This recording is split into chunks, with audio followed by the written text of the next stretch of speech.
ഈ മുണ്ടത്തിക്കോട് അപകടത്തിൽ 14 പേരുടെ ജീവനുകളാണ് പൊലിഞ്ഞത്.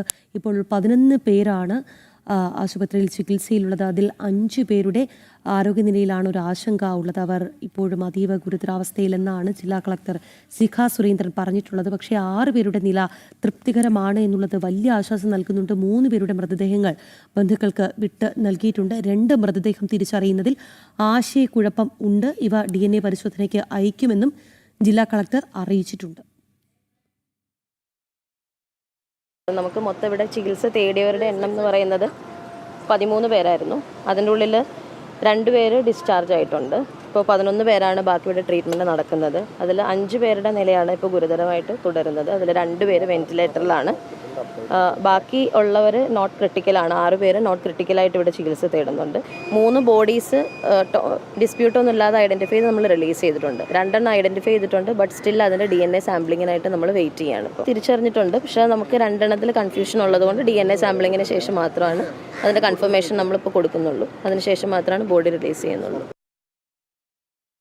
തകർന്നത് ഒരു വെടിക്കെട്ട് പുര മാത്രമല്ല, ഒരു നാടിൻ്റെ നമ്മുടെ എല്ലാം പ്രതീക്ഷകൾ കൂടിയാണ്. എങ്കിലും ഈ പ്രതിസന്ധി ഘട്ടത്തെ നമുക്ക് ഒത്തൊരുമയോടെ നേരിടാൻ സാധിക്കണം. പരിക്കേറ്റവർ എത്രയും വേഗം സുഖം പ്രാപിക്കട്ടെ. ആ കളക്ടറുടെ വാക്കുകൾ നമുക്ക് പ്രതീക്ഷ പകരുന്നത് തന്നെയാണ്. തൃശ്ശൂരിൻ്റെ കണ്ണീരൊപ്പാൻ നമ്മൾ കേരളം ഒന്നാകെ ഒപ്പമുണ്ടാകും. രാഖി, ഈ വെടിക്കെട്ട് ദുരന്തത്തെക്കുറിച്ച് നമ്മൾ കുറച്ച് കാര്യങ്ങൾ പറഞ്ഞാൽ, ഈ തെങ്ങും മറ്റ് മരങ്ങളൊക്കെ നിറഞ്ഞ സ്ഥലമാണ്. അതുകൊണ്ട് തന്നെ ഈ 5 ഇടത്ത് ആണ് ഈ താൽക്കാലിക ഷെഡുകളൊക്കെ ഈ സ്ഫോടക സാമഗ്രികൾ സൂക്ഷിക്കാനൊക്കെ വച്ചിട്ടുള്ളത്.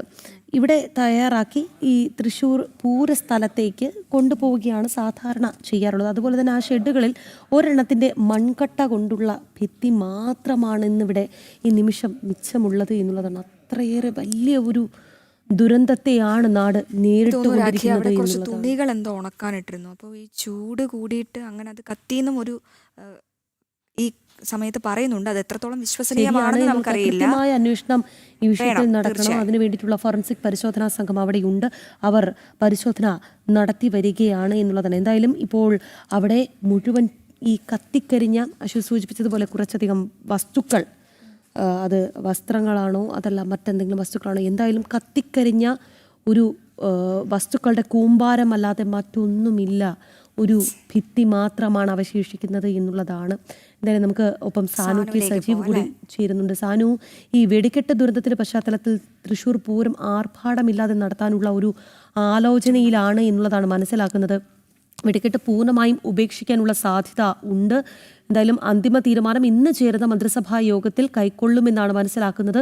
എങ്ങനെയാണ് നാളെ തിരുവമ്പാടി പാറമേക്കാവ് ദേവസ്വങ്ങളുടെയും ഘടകക്ഷേത്രങ്ങളുടെയും യോഗം വിളിക്കുമെന്ന വിവരം കൂടി പുറത്തു വരുന്നുണ്ടല്ലോ.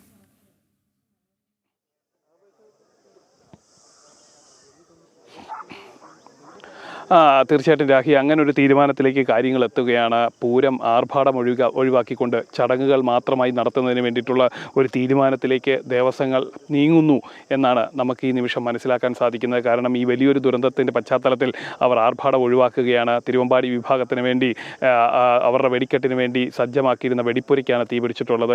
ആ ദുരന്തത്തിൽ വലിയ നഷ്ടമാണ് സംഭവിച്ചിട്ടുള്ളത്. ഒരുപാട് ജീവനുകൾ, നിരവധി ജീവനുകൾ നമുക്കിപ്പോൾ മനസ്സിലാക്കാൻ സാധിക്കുന്നതനുസരിച്ച് 14 ജീവനുകൾ പൊലിഞ്ഞിട്ടുണ്ട്. ഇനിയും ആളുകൾ അതീവ ഗുരുതരാവസ്ഥയിൽ ആശുപത്രികളിൽ ചികിത്സയിൽ കഴിയുന്ന കൂടി പശ്ചാത്തലത്തിലാണ് ഒരു പൂരത്തിൻ്റെ ആർഭാടങ്ങൾ, ആഘോഷങ്ങൾ ഒഴിവാക്കിക്കൊണ്ട് അതിൻ്റെ ചടങ്ങ് മാത്രമാക്കി നടത്തുന്നതിന് വേണ്ടിയിട്ടുള്ള തീരുമാനത്തിലേക്ക് ദേവസ്വങ്ങൾ നീങ്ങുന്നത്. ഒപ്പം തന്നെ തിരുവമ്പാടി ദേവസ്വമാണ് അല്പം മുമ്പ് ദേവസ്വം സെക്രട്ടറി രാജേഷാണ് അതുമായി ബന്ധപ്പെട്ടുകൊണ്ട് അല്പസമയം മുമ്പ് പ്രതികരിച്ചിട്ടുള്ളത്. അദ്ദേഹം വ്യക്തമാക്കുന്നത്, സർക്കാർ എന്ത് തീരുമാനം, ഇതുമായി ബന്ധപ്പെട്ടുകൊണ്ട് സർക്കാരിൻ്റെ ഭാഗത്തു നിന്ന് എന്ത് തീരുമാനമുണ്ടാകുന്നോ ആ തീരുമാനത്തിനൊപ്പം നിൽക്കുകയാണ് ദേവസ്വം ചെയ്യുക. അതേപോലെ തന്നെ തിരുവമ്പാടി പാറമേക്കാവ് ദേവസ്വങ്ങൾ പരസ്പരം ഇതുമായിട്ട് സംസാരിച്ചിട്ടുണ്ട്, അവർ സംവദിച്ചിട്ടുണ്ട്. ഇതുമായി ബന്ധപ്പെട്ടുകൊണ്ട് ഏത് തരത്തിലുള്ള തീരുമാനമാണ് കൈക്കൊള്ളേണ്ടതെന്നൊരു തീരുമാനം തത്വത്തിൽ അവരെടുത്തിട്ടുണ്ട്. ഈ പൂരവുമായി ബന്ധപ്പെട്ടുകൊണ്ട്, പൂരത്തിൻ്റെ ആഘോഷവുമായി ബന്ധപ്പെട്ടുകൊണ്ട് ഇന്ന് മന്ത്രിസഭാ യോഗം ചേരാനിരിക്കുകയാണ്.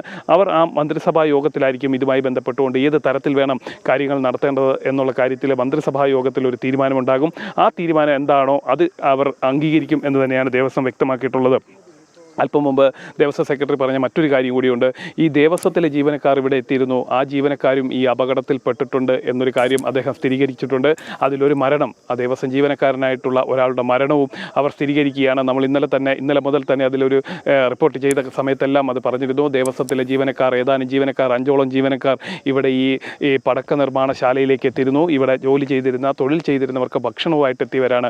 അവർ ഇവിടെ ഇരിക്കുന്ന വേളയിലാണ് ഇത്തരത്തിലുള്ള അപകടമുണ്ടായതെന്ന് നമ്മൾ ഇന്നലെ തന്നെ പറഞ്ഞതാണ്. എന്തായാലും ആ പറഞ്ഞ കാര്യം ഏറെക്കുറെ ശരിയെന്ന് വെക്കുന്ന കാര്യങ്ങളിലേക്ക് നീങ്ങുകയാണ്. എന്തായാലും ദേവസ്വത്തിലെ തന്നെ ഒരു ജീവനക്കാരൻ്റെ മരണം കൂടി ഈ നിമിഷം സ്ഥിരീകരിക്കപ്പെടുന്നുണ്ട്. അത് ദേവസ്വം സെക്രട്ടറി രാജേഷ് തന്നെ വ്യക്തമാക്കിയിട്ടുണ്ട്. ദേവസ്വത്തിലെ ജീവനക്കാർ ഇവിടെ അവസാനവട്ട തയ്യാറെടുപ്പുകൾ വിലയിരുത്തുന്നതിന് വേണ്ടിയിട്ടും അവരുടെ ഭക്ഷണങ്ങൾ നൽകുന്നതിന് വേണ്ടിയിട്ടുമാണ് ഇവിടെ എത്തിയതെന്നാണ് ഇപ്പോൾ പറഞ്ഞിട്ടുള്ളത്. എന്തായാലും ഒരു ജീവനക്കാരൻ്റെ മരണവും കൂടി സ്ഥിരീകരിക്കപ്പെടുന്നു. ഒപ്പം തന്നെ സർക്കാർ എടുക്കുന്ന ഈ പൂരവുമായി ബന്ധപ്പെട്ടുകൊണ്ട് സർക്കാർ എടുക്കുന്ന തീരുമാനം, സർക്കാർ നൽകുന്ന നിർദ്ദേശം അത് ശിരസാ വഹിക്കുമെന്നാണ് അല്പസമയം മുമ്പ് തിരുവമ്പാടി ദേവസ്വം സെക്രട്ടറി വ്യക്തമാക്കിയിട്ടുള്ളത്. രാഖി, അശ്വതി.